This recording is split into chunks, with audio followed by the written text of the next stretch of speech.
Welcome to Hotkeys. This week's show is all about Rainbow Six Siege. We'll be discussing Operation Chimera with Siege expert Alfredo Diaz of Achievement Hunter, including the 2 new operators, its superb Outbreak game mode, and of course, quizzing our expert on Siege trivia. All that and an MSI giveaway is coming right up on this week's episode of Hotkeys.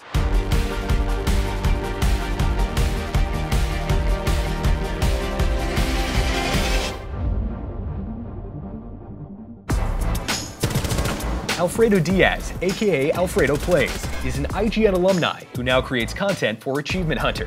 He first gained recognition playing competitive Titanfall on Team Zen, who holds an astonishing record of 15 out of 17 tournaments won. Recently, he's placed in the top 100 on the PUBG leaderboards and achieved the rank of Diamond in Rainbow Six Siege, a feat which he plans to repeat this season. Stop! Get in the map, boy! And here he is, the man himself, Alfredo Diaz of Achievement Hunter, here to talk about Rainbow Six Siege and Operation Chimera. It's here.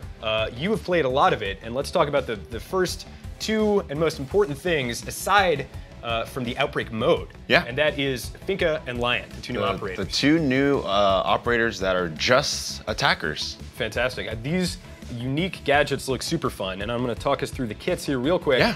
So Finka, hailing from the CBRN, 2 armor, 2 speed, just like Lion there, but her unique gadget is Adrenaline Surge, and this sounds, on paper, this sounds disgustingly broken. You can tell me, you've played much more than I have. So it's a team-wide extra health buff that happens. You can activate it twice per round. Yep. You'll move faster through barbed wire if you're the recipient of this buff. Love that. You'll recover from concussion faster. You'll revive people from a down state. So if you're playing very interesting. as Finka, you hit this, it gets everybody who's in a down state, not dead, mind you, back on their feet. Yeah. And then, probably the craziest part is this insane recoil control. And there's some downsides to this, like Pulse will be able to see you more and smoke. Yeah. And there's some things that can counter it, but what do you think? Finka is a little too strong right now. Reviving a down teammate, that's not too big of an issue. Usually when you go down in Siege, you're dead. Going through barbed wire, that's a lovely change. I've been waiting for an op that allowed me to get through barbed wire faster, so I don't have to always take a grenade character or Ash. The increased recoil is a little interesting. So like drastically increased recoil control. It's a laser. Sure. When you're shooting with a gun and you're boosted. And you have the increased health too as well, so it's a lot harder to take you down. At the end of the day, it still takes an organized team with an organized push to fully utilize her. There's a lot of times you'll have a Finka just hit it off the bat super early when people are still trying to like, like smash it through windows and stuff, and it's like, well, okay, sure.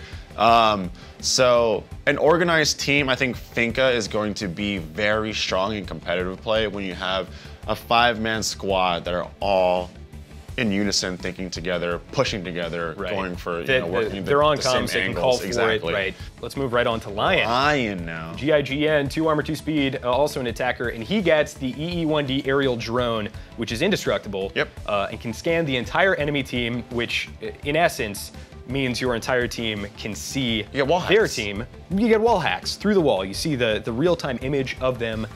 But there is a caveat here, and it's kind of like a red light, green light thing that you would play when you were a kid on the playground. And as soon as you see that you were being scanned, you stop moving. Yeah, you have a countdown. So how does this actually play out? It sounds insane. I mean, it's honestly too much right now. Because, I mean, what it essentially is wall hacks. And you implement an ability like that into a game like Rainbow Six Siege, where you can shoot and wallbang through pretty much anything. Right, penetration is a key part of the game. Exactly. Right. Before, we're coming out of a trap meta.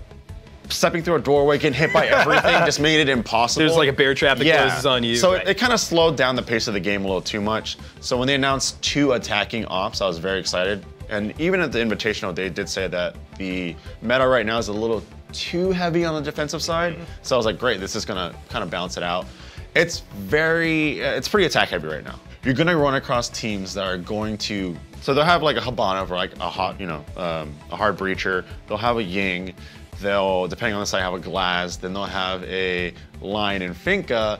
So essentially, you're going to be smoked, blinded, and then you can't move. You know what it reminds me of? People are gonna hate that I'm gonna make this comparison, but it reminds me of Overwatch. And for a long time there in Season 2, there was this tank stacking meta and ult popping meta where it was like Lucio dropped the beat, you get Ana with the nano boost, you get all these things happening and you push through at this insane speed, and it's this huge, like, at that point it becomes not about skill and more about who has an ult when. Exactly. You know? I left Overwatch because of that exact reason, where it's just like ult smashing gets ult. Now let's move on to some other stuff they announced. The Rainbow Six Siege, the 2018 Invitational.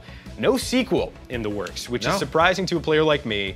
I think, number one, hats off to Ubisoft for making that call. This is stepping away from the AAA conventional development space and getting in line with games like League of Legends, Counter-Strike Global Offensive, World of Warcraft, these games that are games as a service and will be around for 10 years. And they wanted to hit a goal of 100 operators. 100 ops. That's insane. Right now they're at 38. And if they do 80 a year, which has been the cadence so far, it'll take 9 years. So we will have a finished Rainbow Six Siege in 2027.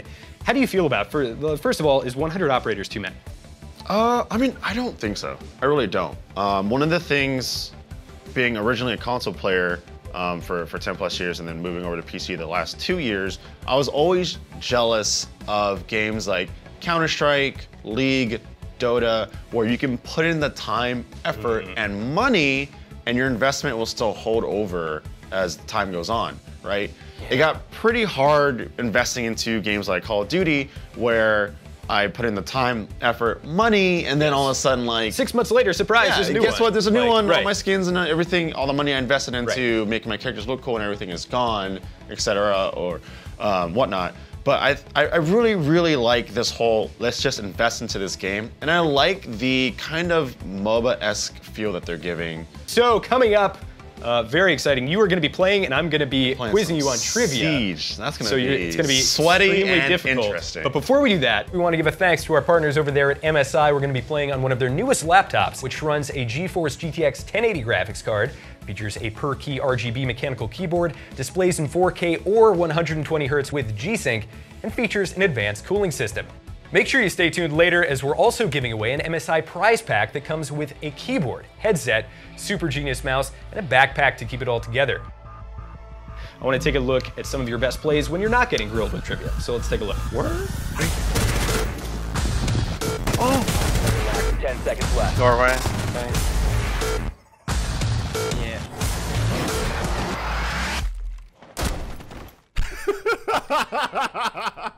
All right, you were behind the keyboard. Let's not forget, I'm going to be grilling you with trivia. So you're going to have that going against you as well, but we'll see how you're doing. Talk us through who you're playing. I saw you pick Twitch. So right now I picked Twitch. We're on Chalet, and a very popular map choice is Garage, which is down low. The big thing here is that they're going to fortify the other side of the garage, and we want to breach that open. So we have a Habana, so her main job is going to try and get that open, and I'm going to support her because I have the Twitch drone here.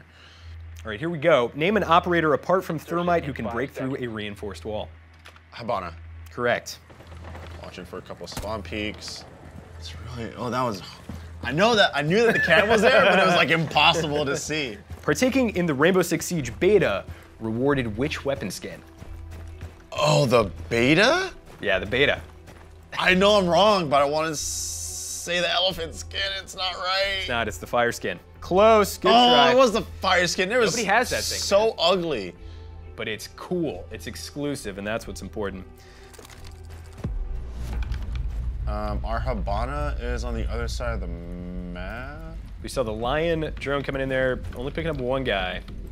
Nobody can quite execute on it. And I imagine sometimes those Lion drones you just want to do to try and figure out where people might be. Yeah. There's a mute device here. I can get just the corner. You ready, Hanson? Go left. Go, you're good. So there's a little coordination there with the Twitch drone taking out the mute device so Habana could then break through. This is big. I want to get the mirror here. Got the mirror. That's huge. Frost and connector, Frost and connector. Oh, there's another one. Smoke. Oh smoke my God, Fredo on the drone going Bob. absolutely nuts. And he gets the other black mirror. So 2 black mirrors taken down. The enemy has 2 players down. He's in the connector. Rumbling. How many melee hits does it take to destroy an undamaged wooden barricade? An undamaged wooden one? Yes. 3. Correct. I'm planting. Okay. Cover me! Ah! Oh my God, he's planting right at the hole that was created by the Habana that he droned in. A little bit of a masterclass with Twitch here. Very cool gameplay. Nice, very nice ping here from Lion. Here comes the Lion drone, seeing nobody. Watching the run out from here because they can go out. Sure. Have to be careful because they could get a what we call a long arm, where their arm kind of stretches a little bit further than it's supposed to. Sure. We got a good watch here. C4 could come from the top. Got to call for backside. Coming in for a little bit of that. And 1-1. And that was a really interesting round because you as Twitch didn't do a ton, but your drone, you controlling your drone was phenomenal. You got 2 black mirrors, you got 2 darts into 2 different defenders, and like you also droned in the Habana that would not have been able to breach because of the mute device. So that was big plays coming from you there. 5 seconds and counting. So now that the round's starting, I don't want to put it up too early because it's hard to watch with a Twitch drone. Exactly. So we saw last round that Alfredo was able to disable 2 black mirrors, and now that he's playing as Mira, he wants to prevent that for the enemy team by not putting his mirrors up too early. So I'm popping the top, so that way I can look through this and I can toss C4 right over the top hatch. So I can peek and shoot here, toss C4 right over. Great. Switch back to here. Yeah, you got a very good setup here. Which of the following was not an expansion to Rainbow Six Siege? Is it A, Operation Velvet Shell, B, Operation Dust Line, C, Operation Steel Wind, or D, Operation Red Crow? Oh, it's C. There's no Steel Wind. Well done. Steel Wind, actually, who knows? Fun fact, maybe eventually. Maybe eventually. It was an operation in the original Rainbow Six game. Top hatch in the site. Nor did you hit top hatch into B. Attacker's breaking a hatch there, potentially telegraphing the route. Oh. Ooh, disgusting kill coming from Alfredo there on the Vector. In ranked Rainbow Six Siege, the lowest attainable rank is Copper 4. Name the highest rank. Diamond. Correct. 3v3. Ooh, taking some shots. Behind the reinforced wall. Moving over to his second black mirror here. Of course, if he needs to, he can pop it. 3v1. So there was the C4, didn't get anything, but it did open up the wall. He's in backstairs, backstairs. Op 4 located a bomb. Protect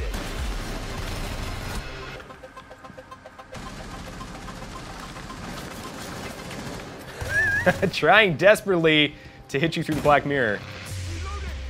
That is not working. All right, which operator's unique gadget is the Yokai drone?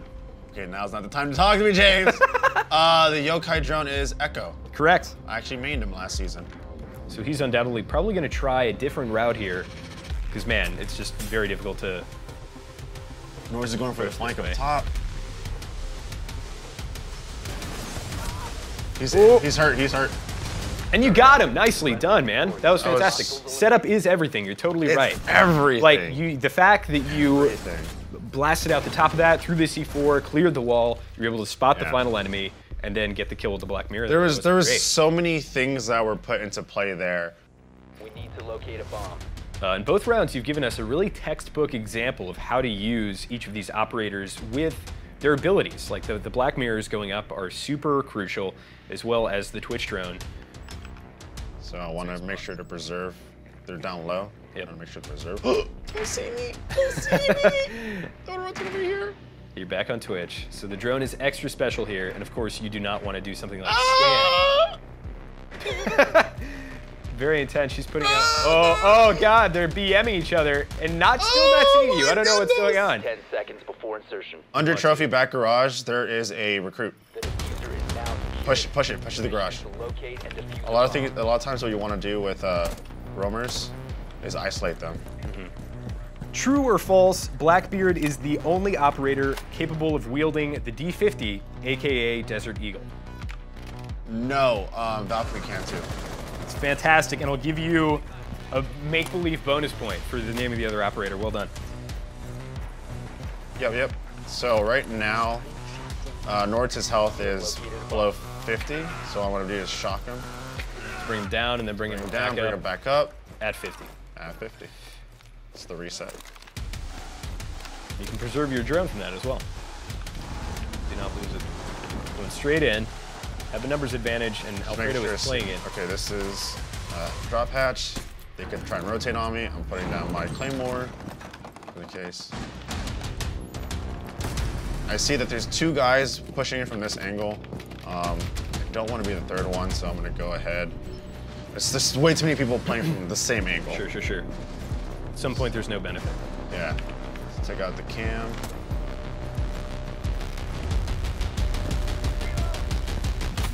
Alfredo coming in here from behind. Oh, there it is, the Claymore kill. Paying off, you were right. They did rotate. Called it. And they paid the price. 2 left on the enemy team. Things are looking good. Oh, he's behind bomb, Takes hits there, only at 73 HP, so still okay. Oh no, I want this. He's going for it. No! Oh, the teammates got it. But whatever. 3-round sweep so far, and you need 1 more to seal the deal here. 1 more, we could close this out with a bang. So you're gonna take smoke and just try and defend area denial. Yep, right? it's area denial. My job here is to not really peek them too much. Like I said, I'm gonna be playing a big support role here. So I need to stay alive because with my 3 smokes, I could deny the site for a very long time. Mm-hmm. And that gives your teammates time to flank around, do what they need to do. Yep. Go ahead and open this for a rotation. I don't want to open it too low. I want to have this right, like this wall right here, so that way the Twitch drone can't just roll through. Wow. Twitch drones can't jump, so it's all the little details. Remarkably intricate game. According to a recent community poll, Hibana, Ella, and Bandit were perceived to be among the best operators for ranked play. Each of them received an A rating. Which operator was perceived to be the absolute worst and the only operator to receive a rating of D? The worst operator in the game is the question I'm asking. The worst operator in the game. I'm trying to think. For ranked. For ranked? So off the top of your head. I mean, Chanka? Correct! It was Tachanka. He's the Lord and Savior, but... The only one to get a D. Yeah, Chanka, he's just there for the memes. He's there for the memes, not for ranked. There's a drone hold there, so I gotta be very careful with that. Op 4 found a bomb. You must defend it. Enemies located the bomb and it's starting off pretty loud. So this can get pretty fast. dicey for me. Like I said, there's a hole there, there's a window there, there's this window here. And they could buck from below. That's usually what you want to do. Which of the following operators does not have a maximum rating of 3 in speed? Is it A, Mira, B, Jaeger, or C, Pulse? Mira. Correct. Capcan's unique gadget is called the EDD Mark II. What does EDD stand for? What does EDD stand for? Electronic destructive device? Ah, close. Entry denial device. No! Very close. 8 out of 10. That is the best score we've had so far, so well done. Sounds like there's, yeah, shots in first floor. I kind of want to just go for it. Let's check it out. What do you got to lose? It's 3-0. Oh, that's front what door! you have to lose. Oh! That's what I get for being sloppy. Yep. Bucks the front door. That's funny. That's funny. Now we can just watch these guys go to work.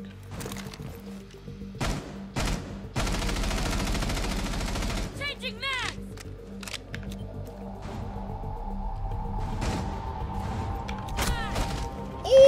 Valkyrie taking some fire from the enemy team. They're rallying a little bit. She's going outside, going big for the kill, not getting it. So I want everyone to know, this is all very dumb what we're doing. Just for fun. This is all very dumb. We have an enemy, another This enemy is what team. they like to call a throw.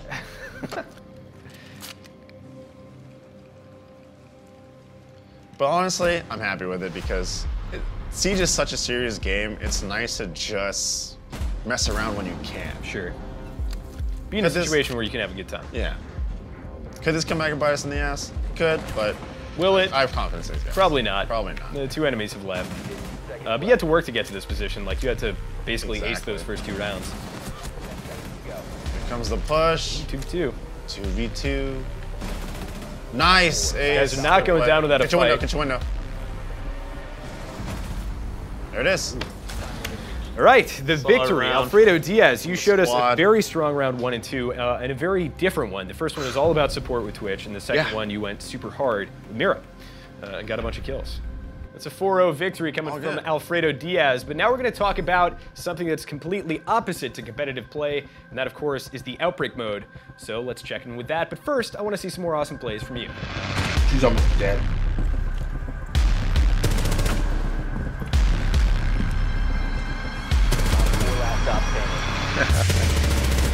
Oh, I'm reported. Op 4 neutralized. All right, joining us is IGN's PC editor Tom Marks, and of course, Alfredo Diaz of Achievement Hunter here to discuss Outbreak, which is Operation Chimera's cooperative PvE mode. 3-player co-op, pretty high fidelity, really fun.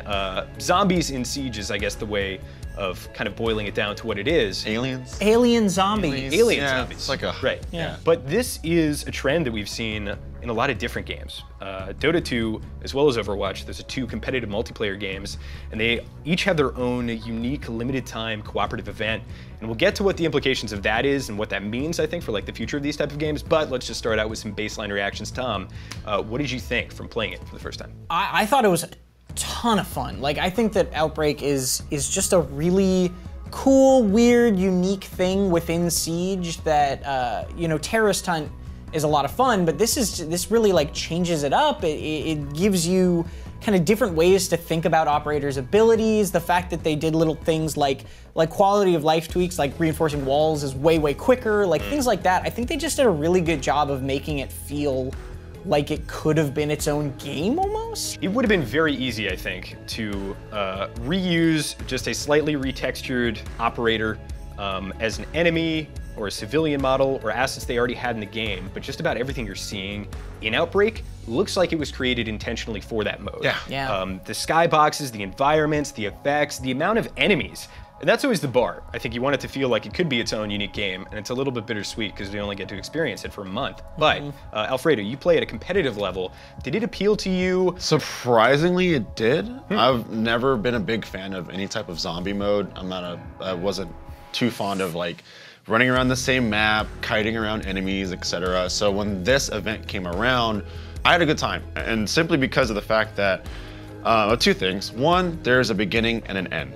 There isn't this whole like just survive as long as you can for however many levels, etc. There was a light at the end of the tunnel, and I very much enjoyed that. It's not just horde mode. Exactly, right?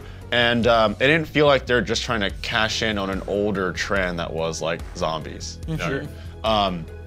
Number 2, it was really cool, even like myself, being mostly a competitive multiplayer person, taking my favorite ops, or at least some of them, and then bringing them into a different form of gameplay, right? Instead of being super serious and try hard, sweaty, like pixel peeking angles, I could just run around as smoke and just shotgun endless waves. One of the things that I loved about Siege, this might be weird, was all the cinematics for the initial ops. Yeah. Or just like, man, they gave it... They're really moody. Exactly, right? They gave him a lot more character, and then the new ops came out, and I was like, no cinematics for these guys, like, come on. Right. So, like, getting to see Thermite without his face mask, right? Like, getting to see Ash interact with Chonka and everything was like, it just added another level to the characters that I've already grown and loved, so.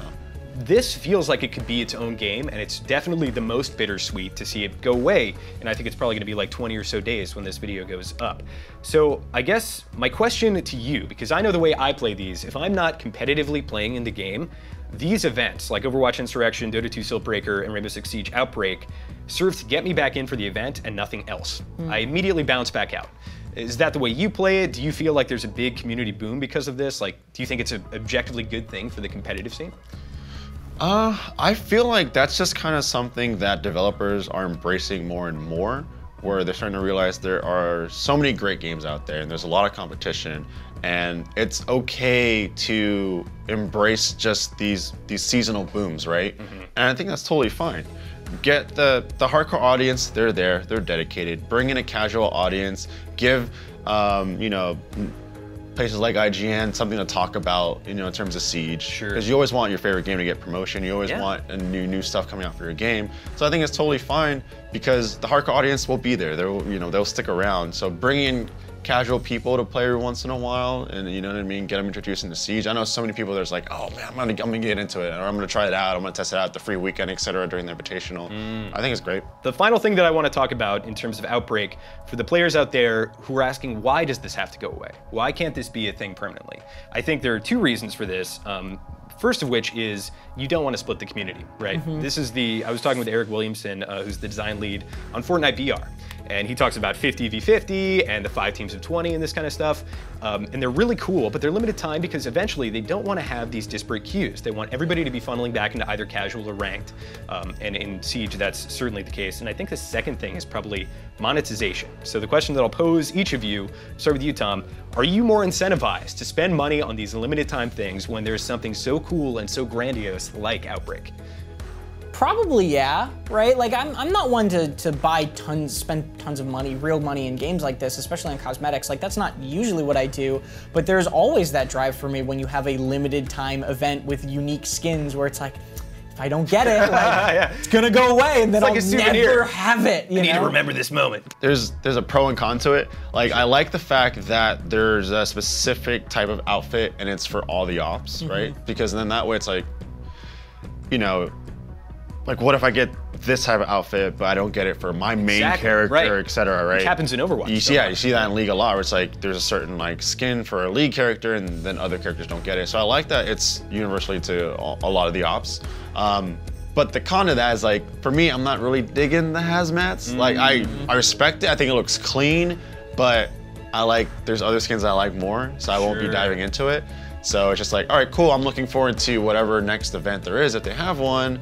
And then knowing that there's a skin that I like, I can apply it to a ton of ops. Awesome. Yeah, it's a bold choice to go bright yellow for the first special super event. bright, yeah, at the end of the day too, where it's like, I'm gonna get seen. If I'm playing ranked, am I gonna go bright yellow here, or just go with like the deep dark camo? Fantastic. Well, it's been really cool getting both your opinions on this and your outlooks. Tom, I want to thank you so much for stopping by for the discussion, and Alfredo for suffering through that quiz, but also having a great time with the Let's Plays and the discussion. And of course, if you want to see more of him, so much for having me.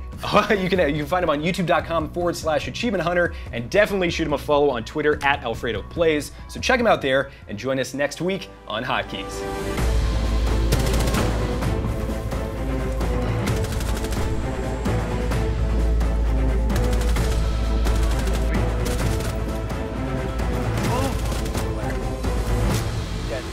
Doorway. Oh no, you guys can.